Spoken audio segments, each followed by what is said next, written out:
So I use this mnemonic called the 6 Daily Threes. And again, this image is on my website if you want to look at it more carefully later. And it's basically a way to prioritize those foods. So in that big list, vegetables, fruits, whole grains, legumes, mushrooms, nuts, herbs, and spices, I'm hoping you'll say that together with me at the end of this.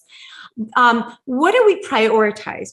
And these are five, I'll talk about that, groups that are unique nutritionally, super unique. Like they have things that you can't get elsewhere. And so I would suggest prioritizing this on a daily basis as much as you can. Again, nothing has to be perfect. It's just something to think about when you're designing what you're going to eat in a day, when you're meal planning, when you're batch cooking or prepping or thinking about the week ahead. These are the foods to consider prioritizing. So I want to dig deep into these because there's so many good nuggets about all of them. So I want to talk about that for a second.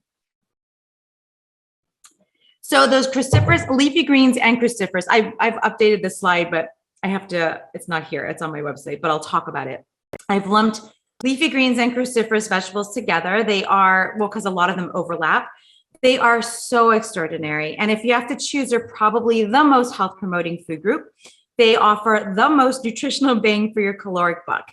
In the cruciferae category, this includes things like broccoli and Brussels sprouts and cauliflower and kale and collards and bok choy and even watercress and wasabi and daikon. Those things count as well. Even arugula is count as a cruciferae.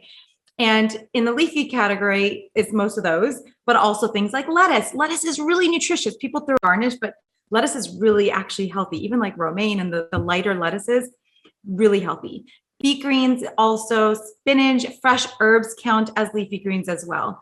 Altogether, these categories contain a ton of fiber. Of course, all plants have fiber. In fact, plants are the only source of fiber. You can't get fiber outside of plants. They are the OG source of fiber. These leafy greens and crucifers are also very high in folate, really, really healthy. Vitamin C, E, and K1, phylloquinone, a really important nutrient for our blood and all sorts of other things. You also get all of these minerals in the leafy greens, like calcium, which is really important for bone health and for healthy aging, because fragility becomes a problem for us as we age. It's what leads to increased mortality. It's also high in iron and potassium and phosphorus and zinc and a lot of phytonutrients, like the green itself is chlorophyll. So that green chlorophyll is, I know everyone likes to use the word detoxifying, but it really is kind of like detoxifying and alkalizing and all sorts of wonderful things. In fact, when I was in Mexico at the spa, they gave me this chlorophyll-filled water, and it was really kind of pretty and neat that they're extracting it. But you can get it directly from the plants. You don't have to have any supplements for that. But it's a great reason to get more green. I always say I put my leafy green goggles on. I'm always looking for those greens. And they also have this provitamin A carotenoids underneath. So the green is so dominant, that chlorophyll is so dominant that it covers up all the red, orange, and yellow pigments that are underneath, but it still has all the benefits. It has flavonoids and anthocyanins and phytosterols and so much more. So these compounds collectively protect against cardiovascular disease, metabolic disorders, obesity, diabetes, so much more. That's because they are potent antioxidants, very anti-inflammatory. They have this one interesting compound called sulforaphane. Many of you have heard of this. When you chop up cruciferous vegetables, that sulforaphane starts to take place because of this enzyme called myrosinase. And it converts these into this very active and cancer-fighting compound called isothiocyanates. And so it's good to chop them or chew them before you cook them. Well, you don't want to chew them and then cook them, but chop them and then before let them sit for a little bit for that enzymatic reaction to take place. Similar with the allium family, the onions and garlic and stuff, you want to chop them and let that alliinase take place. So that enzyme happens too, because then you're getting this added benefit before you're cooking them. One more little of note with respect to leafy greens. Some of the leafy greens, especially things like it's spinach. A lot of people go, oh, I'm going to eat my spinach every day because that's the leafy green of choice. And I would say to diversify your greens, because things like spinach and chard and beet greens have these compounds called oxalates. And you don't want to have too much of your leafy greens coming from those because they are linked to a higher risk for stones, but also it may inhibit some of the absorption of one of those wonderful minerals like calcium and iron that live in those leafy greens. So diversify your greens, include them every day, the cruciferous and the leafy greens. One serving is about 1 cup raw or half a cup cooked. enjoy them. Like as soon as we hang up, I'm going to eat a huge salad with lots of leafy greens, and I have it already because I plan my meals. I'm going to eat my Fiesta cauliflower rice that has some cooked greens in there and some cauliflower rice, rice cauliflower. So I'm getting lots of cruciferous, and that's going to be the basis of my lunch. I can't wait to eat that. But first, let's talk about the other colored vegetables. They have their own category as well, because the reds and oranges and yellows and the whites, like the allium family and the cauliflower and all of that, have other unique nutritional properties. So the red, orange, and yellow, such as when you look at bell peppers or sweet potatoes or squash, they have these powerful things called carotenoids, which are powerful provitamin precursors. And this is really important for development and growth and immune function, vision. That's why they say eat your carrots for your eyes. Really important. Also, cooked vitamin A, like in a lycopene and lutein in a marinara sauce or a sofrito, which is like a red sauce that cooks all day, traditional in the Mediterranean diet, that has been shown to be associated with reduced risk for prostate cancer. So really, really important. Powerful antioxidants.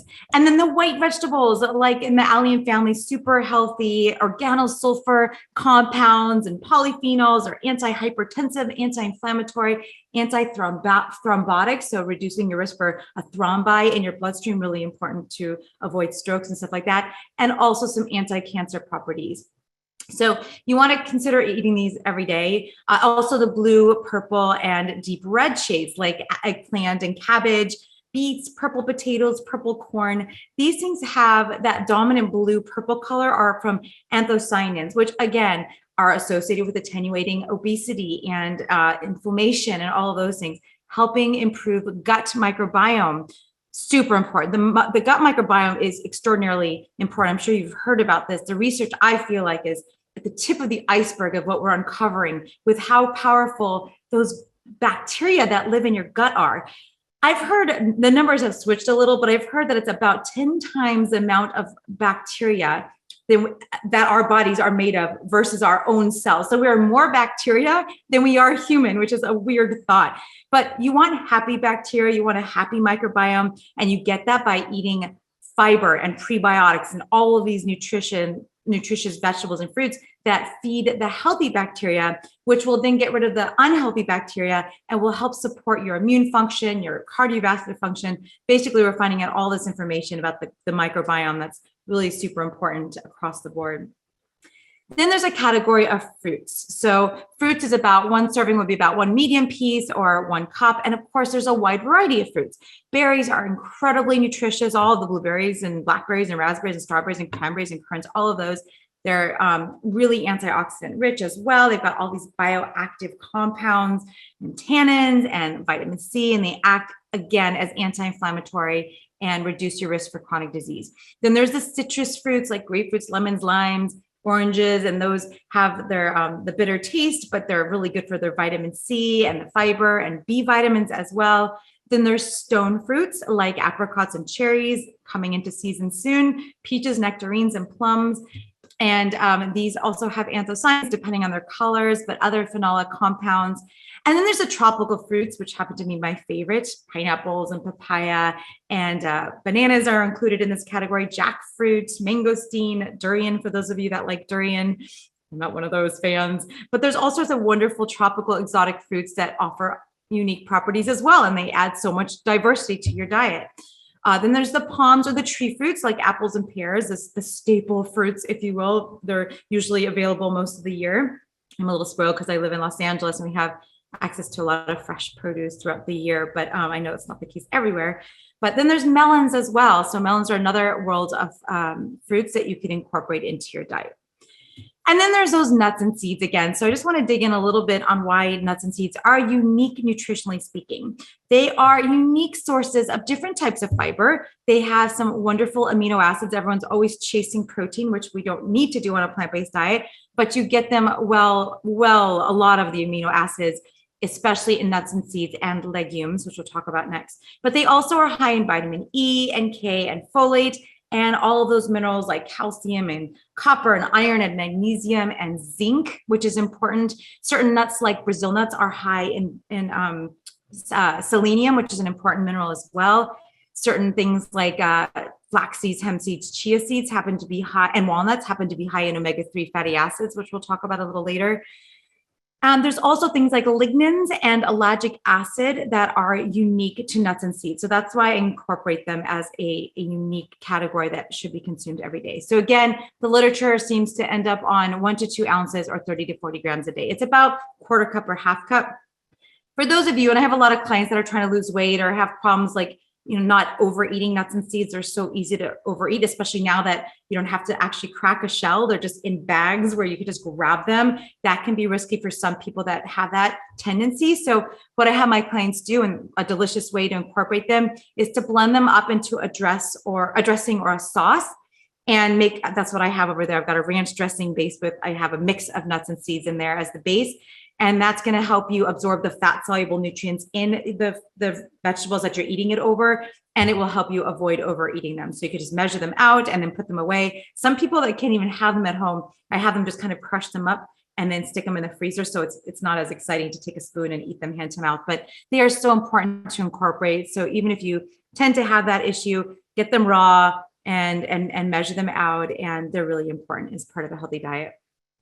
And then back to those lovely legumes. So 1 serving is about half a cup, give or take. It depends on what you're actually eating, but try to get 2 to 3 servings of those a day. And the 6 daily threes means 3 servings of these 6 things. Legumes are incredible. So they are great for, again, those essential amino acids and so many fibers, including some resistant starch, which is a really healthy category of fibers as well. And they have soluble and insoluble, all sorts of different fibers. They're really high. Again, this is a really great place to get your iron and your calcium and your zinc and your magnesium and a lot of B vitamins, including that folate again. They also have a lot of phytonutrients, especially if you're looking at the soy foods. They're high in those isoflavones, which have been very heavily studied and have been associated with reduced risk for cardiovascular disease and breast cancer mortality, all sorts of things that are really important in those soy foods. Mushrooms are not here, but I've updated my 6 daily threes. I will talk about that first, and then I'll talk about the movement exercise category. But really it seems to be like 3 servings of 3 different types of species of mushrooms in a week is a fair kind of thing to look for. I added them into the 6 daily threes and into my plate because they are so important. I used to lump them in with vegetables, and I realized it was put to my attention that mushrooms are not vegetables. They are in fact fungi. I was calling it fungi. It's fungi. I just learned this when I interviewed Paul Stamets last year. So yes, they are super, super important. And they have all sorts of kind of unique things that are extraordinary for our health, like these glucans and celluloses and all the calcium and iron, all those minerals as well. And they are really just a wonderful source of these cytoprotective things like this amino acid called ergothioneine. And so they're wonderful. They are very antimicrobial. They are really protective of your immune system. And because immunity is, well, everything, especially now, I really recommend including legumes. Now, mushrooms. If you don't love mushrooms, there's a little hack. I know a lot of people have an issue with the texture. I mean, you could do all sorts of things, and there's so many different types of mushrooms. Like you could do a mushroom portobello burger, or you could cut them up really, really fine and make it minced and make it like a kind of a ground meat out of it and use it like that. But some people that really have this aversity to the texture, I see this all the time. I hear this all the time. There's things like what I'm drinking right now. I have a tea. It's like a green hibiscus tea, but it has mushrooms in it. You can't taste it. But if you really have a problem with that, and then there's supplements if you really can't tolerate it, but they're really important to incorporate. Originally, I had movement as the last 6th daily 3, and that's because movement on a regular basis is really important. So stand instead of sit, move, walk, use a step counter. You want to be active. It doesn't have to be a workout per se. I just touched my watch and it just gave me some feedback, but you just want to be active every day. You want to just get out there, move your body, do things that are, stretch and strengthening and cardiovascular. There's all sorts of things to incorporate, but about 20 minutes, 3 times a day is a great thing to think about as a serving of exercise. But ultimately, you just want to be more active. That's important.